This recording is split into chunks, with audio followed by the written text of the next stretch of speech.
আহকামুল হাকিমিন। আল্লাহ তোমার নাম গফফার, তোমার নাম সত্তার। আল্লাহ তুমি গফুর, আল্লাহ তুমি হাইয়্যু, তুমি কাইয়্যুম। আল্লাহর প্রশংসা শুরু করে দিবে। আল্লাহ বলবেন বান্দারে এত প্রশংসা কেন করস?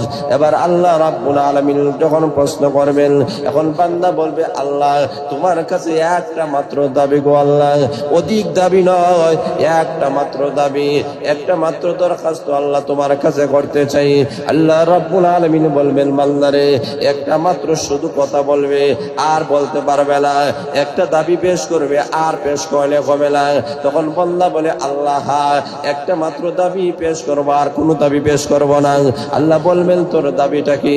এবার ওই জাহান্নামী লোকটা বলবে আল্লাহ জাহান্নামের শাস্তি আল্লাহ সহ্য হয় না, এই জাহান্নামের ভয়াবহ অবস্থা সহ্য হয় না গো আল্লাহ।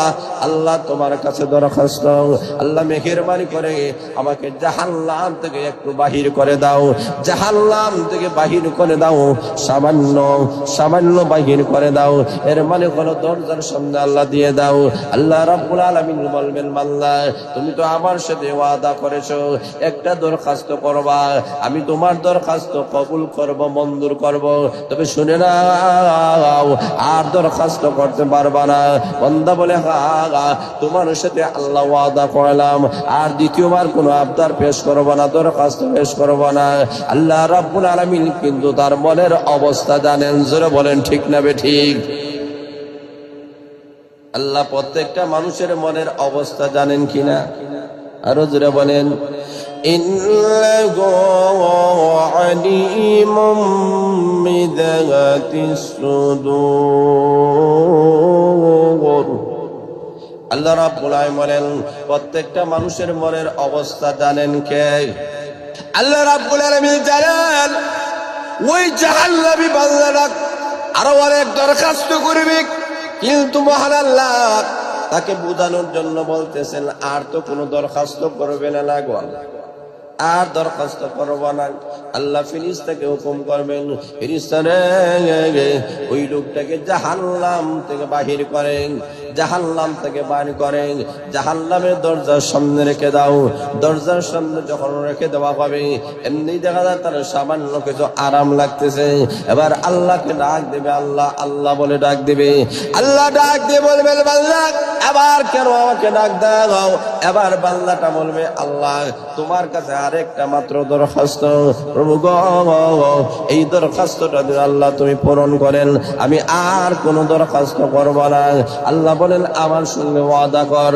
এখন বান্দা বলে আল্লাহ ওয়াদা করলাম। ওয়াদা যখন পরিপূর্ণ করে ফেলেছে আল্লাহ ডাক দিয়ে বলবেন ও দারওয়ান ফেরেশতা তাকে এই জাহান্নামের দরজা থেকে আমি মহান আল্লাহ অর্ডার করলাম আরাফ নামক একটা জায়গা আছে, ওই জায়গার মধ্যে তাকে রেখে দাও। জোরে বলেন সুবহানাল্লাহ। আরাফ নামক জায়গার মধ্যে তাকে যখন রেখে দেওয়া হবে কিছুদিন যেতে যেতে আবার বান্দা দরখাস্ত করবে আয়া কামুল হাকিমিন আল্লাহ তোমার কাছে আরেকটা দরখাস্ত। আল্লাহ বলেন আগে না ওয়াদা করেছিলে আর কিছুই চাইবে না। এবার বান্দা বলে আল্লাহ এবার ওয়াদা করলাম আর নতুন ভাবে কিছুই চাবো না গো আল্লাহ। আল্লাহ বলেন কি চাস? এবার বান্দা বলেন আল্লাহ তোমার কাছে দরখাস্ত ওই যে জান্নাত দেখা যায়, জান্নাতের নাজ নিয়ামত ভিতরে সবগুলা বাহির থেকে দেখা যায়। আল্লাহ আমি জান্নাতের ভিতরে এখন যাইতে চাই না। আল্লাহ তোমার কাছে দরখাস্ত আমাকে মেঘের বাড়ি করে জান্নাতের দরজার কাছে আমাকে একটু রেখে দাও। আল্লাহ ডাক দিয়ে বলেন বান্দা ওয়াদা করেছস আর তো কিছুই চাবে না? বলে না চাবো না। আল্লাহ রাব্বুল আলামিন ফেরেশতাদেরকে বলবেন তাকে ওই আরাফ থেকে জান্নাতের দরজার সামনে এনে দাও। দরজার সামনে যখন আনা হবেন আল্লাহ রাব্বুল আলামিন ফেরেশতাদেরকে হুকুম করবেন ফেরেশতারা রে ওই জান্নাতের মধুর হাওয়াগুলা মধুর বাতাসগুলা তার শরীরের মধ্যে একটু লাগায় দাও। এমনি শরীরের মধ্যে যখন জান্নাতি মধুর বাতাস তার শরীরের মধ্যে যখন লাগা শুরু হয়ে গেছে আর এমনি সে শুনতে দেখ ওই জান্নাতের ভিতরে আল্লাহ রাব্বুল আলামিন যে গাছগুলা আল্লাহ তৈরি করেছেন। আল্লাহ রাসূল বলেন আরে বান্দা বান্দিরা দুনিয়াতে দুই একটা নেক আমল করো।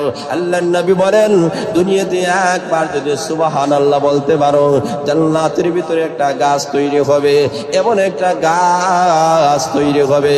আল্লাহর রাসূল বলেন ওই গাছের মধ্য দিয়ে একটা দ্রুতগামী যদি দৌড়িতে থাকে, দৌড়িতে দৌড়িতে সে শ্রান্ত হবে, তবে ওই গাছের ছায়া কখনো শেষ হবে না।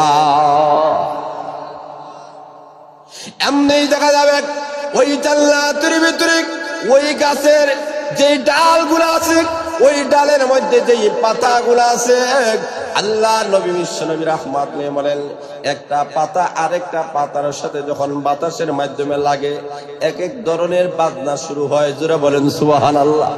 একটা পাতা আরেকটা পাতার সঙ্গে যখন মিলিত হয় এক এক ধরনের কণ্ঠ, এক এক ধরনের বাজনা শুরু হয়ে যায়। এমন বাজনা তো লোকটা জীবনে কোনোদিন শুনে নাই। লোকটা ডাক দিয়ে বলবে, আহ কামুল হাকিমিন, তোমার কাছে আমার সর্বশেষ একটা আবদার, এই আবদারের পরে আর কোনো আবদার করব না। আল্লাহ বলেন বান্দা রে, কতই না ওয়াদা আমার সঙ্গে করলে, খালি ওয়াদা ভঙ্গ করস। বান্দার কাম হলো ওয়াদা ভঙ্গ করা, আল্লাহর কাম হলো ওয়াদা পূর্ণ করা। জোরে বলেন ঠিক না বেঠিক? আল্লাহ রাব্বুল আলামিন বলবেন তাহলে শেষ দরখাস্ত না করবেন, আর দরখাস্ত করতে পারবে না। বান্দা বলে আল্লাহ আর দরখাস্ত করব না গো আল্লাহ। কি দরখাস্ত আল্লাহ? মেকের বাড়ি করে জান্নাতের ভিতরে আল্লাহ একটা সেকেন্ডের জন্য আল্লাহ ঢুকাইয়া দেন। রাস্তে বলেন সুবহানাল্লাহ। প্রভু গো, জান্নাতের ভিতরে একটা সেকেন্ডের জন্য ঢুকাইয়া দেন। এই ঢুকবো আর বাইরে আল্লাহ রাব্বুল আলামিন বলবেন যা, আর দেরি করিস না, সর্বশেষ জান্নাতি লোকটা হবে। যা ফেরেশতা, আমি আল্লাহ তার দরখাস্ত কবুল করলাম। ফেরেশতাদের থেকে জান্নাতের ভিতরে একটা সেকেন্ডের জন্য ঢুকায় বাহির করে দাও। এখন ফেরেশতা জান্নাতের ভিতরে যখন নিয়ে যাইবে একটা সেকেন্ডের জন্য তাকে ঢুকাবে। এই যে জান্নাতের ভিতরে ঢুকে মরেছে, জান্নাতের ভিতরে ঢুকার পরে এমন দৌড় আরম্ভ করেছে, পিছনে ফেরেশতারা দৌড়ায়, ধরার মতো কোনো সুযোগ নাই। জোরে বলেন আল্লাহু আকবার। লোকটা চলতে চলতে জান্নাতের অনেক ভিতরে চলে গিয়েছে, অনেক কামরার ভিতরে চলে গিয়েছে। ফেরেশতারা বলেন আয় তোকে বাহির করব। কেন করবা? কারণ তুই না ওয়াদা করেছিলেন একটা সেকেন্ডের জন্য ঢুকবে, আয় বাইর হয়ে যা, আর রাখা যায় না। এমনি লোকটা মুচকে হাসি দিয়ে বলবে আমি বাইর হয়ে যাব, আমার কোনো অসুবিধা নাই, কারণ আল্লাহর সাথে অনেক ওয়াদা খেলাফি করেছে, আর খেলাফি করতে চাই না।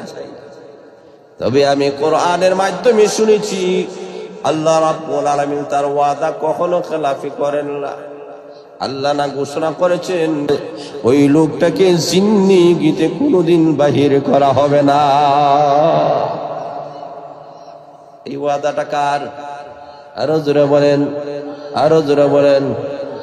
উলাইকা হুমুল ওয়ারিসুন الذين يرثون الفردوس هم فيها خالدون। জোরে বলেন আল্লাহু আকবার। আল্লাহ রাব্বুল আলামিন ওয়াদা করেছেন ওরা জান্নাতুল ফিরদাউসের অধিকারী হবে। কত দিনের জন্য পাবে? আল্লাহ রাব্বুল আলামিন বলে দিয়েছেন হুম ফিহা খালিদুন। আল্লাহ বলেছেন চিরকালের জন্য জান্নাতুল ফিরদাউসের মালিক হবে। আল্লাহ ওয়াদা করেছেন যাকে জান্নাতের ভিতরে ঢুকাইবেন আর কোনোদিন বাইর হবে না, চিরকালের জন্য থাকবে। তাহলে আমার ওয়াদা অনুযায়ী আমি বাহির হব, অসুবিধা নাই। এখন আল্লাহর ওয়াদা, আমি যদি বাহির হয়ে যাই আল্লাহর ওয়াদা লঙ্ঘন হয়ে যাবে। জোরে বলেন ঠিক না বেঠিক? আমি আল্লাহর ওয়াদা লঙ্ঘন হবে এটা কখনো মেনে নিতে পারি না।